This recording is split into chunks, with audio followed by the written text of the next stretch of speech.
Labadiena, gerbiami senjorai, gerbiami visaginiečiai.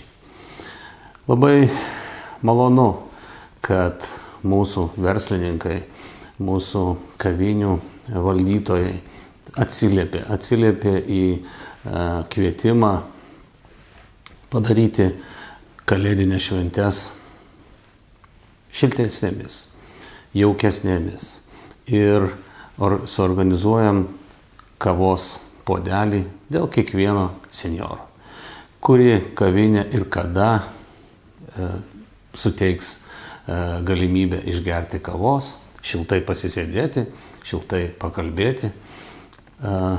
Jūs galėsite rasti visą informaciją tinklalapyje mūsų, taip pat Facebook'e, internete.